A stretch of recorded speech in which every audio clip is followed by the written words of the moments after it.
नमस्कार, मी विजया वामन। अहो भुजबळ साहेब, आता तुम्ही पवारांचे माणूसही नाहीयेत, तुम्ही अजित पवारांसोबतही नाहीयेत, त्यांचं तुमचंही पटत नाही आणि भाजपा तुम्हाला किती साथ देईल माहित नाही। तुमचा कैवारी म्हणजे तुम्हाचं भविष्य ठरवणारी जनजनार्दने त्यांच्या तरी वाकड्यात जाऊ नका।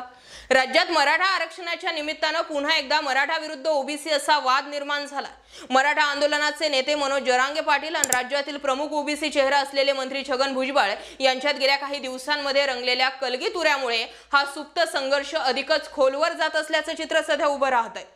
दोन नेत्यांमधील हे वाकयुद्ध खालील समाजापर्यंत झिरपू नये हेच राज्यातील सामाजिक सलोखा टिकून राहण्यासाठी महत्त्वपूर्ण ठरणार आहे।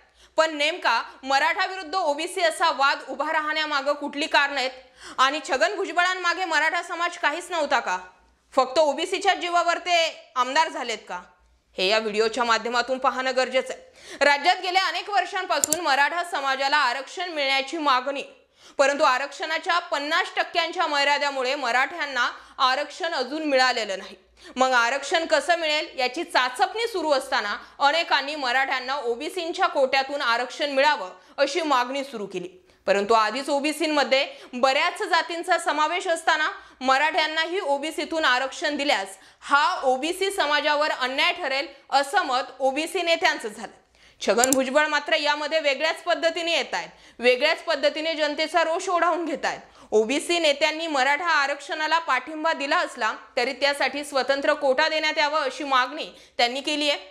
ओबीसीतून आरक्षण देण्याला त्यांचा तीव्र विरोध आहे। दुसरीकडे मनोज जरांगे पाटील यांनी ओबीसीतून मराठ्यांना आरक्षण देण्याची मागणी केली होती, परंतु याला छगन भुजबळ यांनी तीव्र विरोध केलेला आहे। एवढंच काय तर मनोज जरांगे पाटील यांच्याबाबत सुद्धा ते जीभ घसरेल असे वक्तव्य करतात। राज्यात ओबीसी समाजाचे प्रमाण एकूण लोकसंख्येचा 52% इतकी त्यांची लोकसंख्या होते। कुणाच्याही आरक्षणाला धक्का न लावता मराठ्यांना वेगळं आरक्षण दिलं पाहिजे, आपला पूर्ण पाठिंबा मराठा समाजाच्या आरक्षणाला असल्याचं मत मंत्री छगन भुजबळ व्यक्त तर करतात, पण बोलण्याची पद्धत चुकते। मंडल आयोगानं म्हटल्यानुसार देशात ओबीसींची सर्वसाधारणपणे 54% संख्या आणि त्यासाठी 27% आरक्षण देण्यात आले।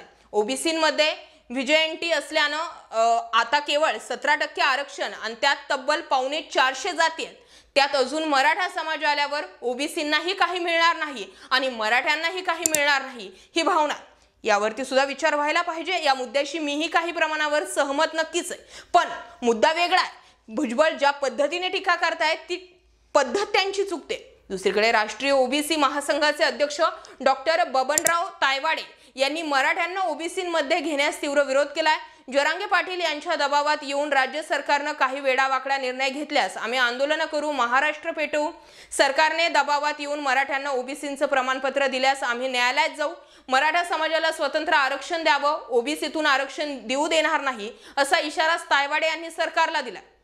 एकीकडे छगन भुजबळ मनोज जरांगे पाटील यांच्या अंतरवाली सराटी येथील सभेच्या खर्चावर प्रश्नचिन्ह उपस्थित करतात, तर दुसरीकडे मनोज जरांगे पाटील हे देखील त्यांचं जाहीर सभेमध्येच छगन भुजबळ यांना घरीच गप्प राहण्याचा सल्ला देतात। 1 कोटी मराठ्यांपुढे छगन भुजबळ आहेत आणि भुजबळ आता मराठा समाजाच्या टार्गेटवर आहे। त्यामुळे आरक्षणाच्या मुद्द्यावरून मराठा विरुद्ध ओबीसी असं दुर्दैवी चित्र शाहू फुले आंबेडकरांच्या महाराष्ट्रात उभं राहणं नक्कीच खेदजनक आहे। मुद्दा असा की या मुद्द्याशी काही प्रमाणावरती आपण सुद्धा सहमत होऊ की जर ओबीसींमध्ये हा 1 कोटी किंवा लाखांचा मराठा समाज जर टाकला गेला तर मात्र ओबीसींनाही काही भेटणार नाही आणि मराठ्यांनाही आपापसात स्पर्धा निर्माण होईल।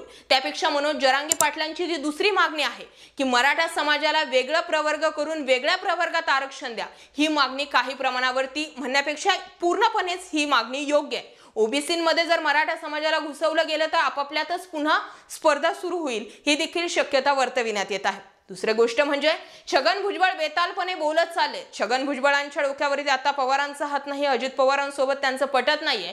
मग नेमकं छगन भुजबळ कोणाच्या जीवावर इतकी डेअरिंग करतायत, याच विषयावरती आपला पुढचा भाग प्रदर्शित होणार आहे, तो नक्की बघा। आवर्जून आपल्या विजया वामन या यूट्यूब चॅनलला सबस्क्राईब करा। इथून पुढचे व्हिडिओचे अपडेट्स तुम्हाला अगोदर आपल्या यूट्यूब चॅनल्सवर मिळणार आहेत आणि नंतर फेसबुकवर, त्यामुळे यूट्यूब चॅनलला आवर्जून सबस्क्राईब करत चला। जय महाराष्ट्र पब्लिक।